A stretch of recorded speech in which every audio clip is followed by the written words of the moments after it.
Hi hello welcome to the view. నేను Roopa Indukuri. World richest person top 5 లిస్ట్లో ఎప్పటికీ ఓ పేరు ఉంటుంది. చాలాసార్లు టాప్ ప్లేస్లో కూడా ఉంటాడు. అయినా ఇలాన్ మస్క్లా కార్స్ను మ్యానుఫ్యాక్చర్ చేయడు. గూగుల్, మైక్రోసాఫ్ట్లా ప్రతి ఇంట్లో ఆఫీస్లో అవసరమయ్యే సాఫ్ట్వేర్ డెవలప్ చేయడు. జస్ట్ బ్యాగ్స్ అండ్ చెప్పల్స్ లాంటి సింపుల్ ఐటమ్స్ను మ్యానుఫ్యాక్చర్ చేసే ఓ ఆర్గనైజేషన్ ఓనర్. అతను మరెవరో కాదు, బెర్నార్డ్ ఆర్నాల్డ్. LVMH అనే కంపెనీకి అధినేత. ఆయన కంపెనీలు బ్యాగ్స్ నుంచి మొదలుపెట్టి డైలీ వేర్ను తయారు చేస్తాయంతే. Just hand bags and chappals తయారు చేసే ఆ కంపెనీకి హెడ్గా ఉన్న బెర్నార్డ్ వరల్డ్ రిచెస్ట్ పర్సన్ ఎలా అయ్యాడు? అర్థం కావట్లేదా?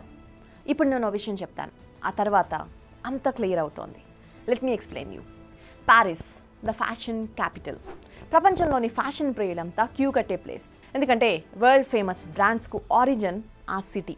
చాలామంది జస్ట్ షాపింగ్ చేయడానికి మాత్రమే ఇక్కడికి వెళ్తారు. చాలామంది ఏ వస్తువైనా కొనే ముందు జస్ట్ బ్రాండ్ చూస్తారు, దాని ప్రైస్ గురించి అస్సలు ఆలోచించరు. అలాంటి బ్రాండ్స్కు care of Paris.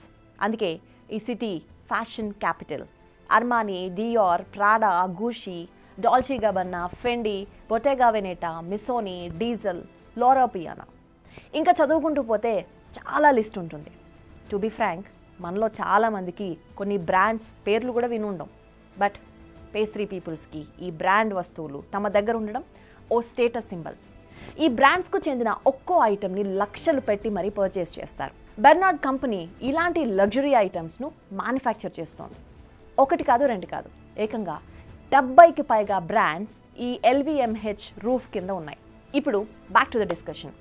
Oh bag company owner world richest man ఎలా అయ్యాడు? ఇది క్వశ్చన్. ఇప్పుడు I tell you the answer.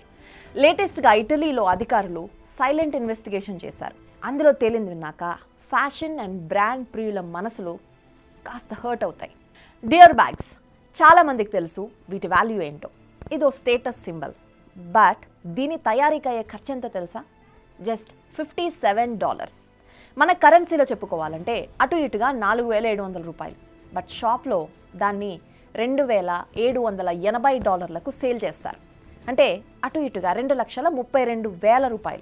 ఇక్కడ 4,700 ఎక్కడ, 2,32,000 ఎక్కడ? అసలు ఏమైనా సంబంధం ఉందా? రెండింటి మధ్య చాలా డిఫరెన్స్ ఉంది. సేల్ చేసే అమౌంట్తో కంపేర్ చేస్తే మేకింగ్కు అయ్యేది జస్ట్ 20% మాత్రమే. సో ఇప్పుడు అర్థమైందా బెర్నార్డ్ ఎలా వరల్డ్ రిచెస్ట్ మ్యాన్ అయ్యాడో?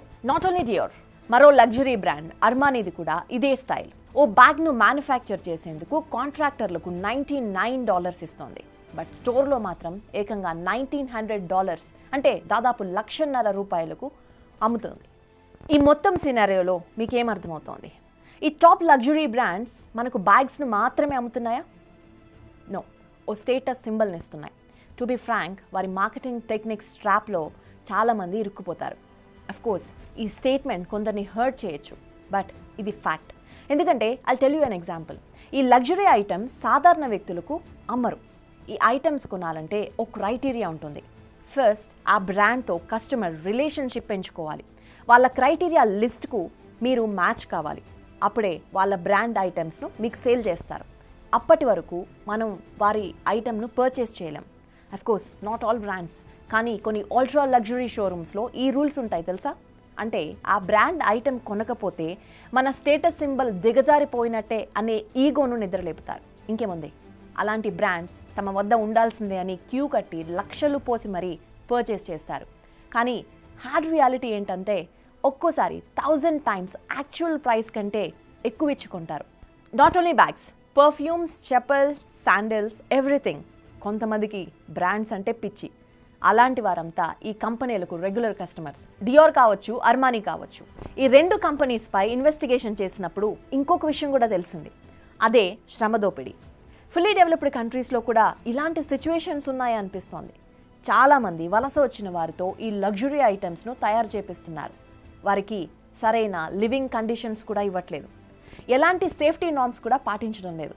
బట్ చక్కగా డిజైన్ చేసిన గూడ్స్ను అద్దాల షాప్స్లో అక్కడో ఐటమ్ పెట్టి ఇలా లక్షలు వసూలు చేసి సొమ్ము చేసుకుంటున్నారు. వాళ్ళ దగ్గర కుప్పలుగా డబ్బు ఉంది, కొనుక్కుంటారు. మీకేం బాధ అనే క్వశ్చన్ మీకు రావచ్చు. ఎస్, అఫోర్డ్ చేయగల వాళ్ళు నిరభ్యంతరంగా పర్చేస్ చేయొచ్చు. దీంతో ఎవ్వరికీ ఏ సమస్య లేదు. బట్ స్టేటస్ కోసం, కాస్త ఆర్థిక స్తోమత అటు ఇటుగా ఉండి తప్పక మనసొప్పక డబ్బును ఖర్చు చేస్తున్న వారు మాత్రం ఇకపై హ్యాపీగా ఉండొచ్చు. ఎందుకంటే మీ మనసుకు మీరు సమాధానం చెప్పుకోవచ్చు. ఎందుకంటే దాని ఒరిజినల్ వాల్యూ ఏంటో ఇప్పుడు మీకు తెలిసిపోయింది. ఇన్ బిట్వీన్ ద లైన్స్ ఇక్కడ ఇంకో విషయం కూడా ఉంది.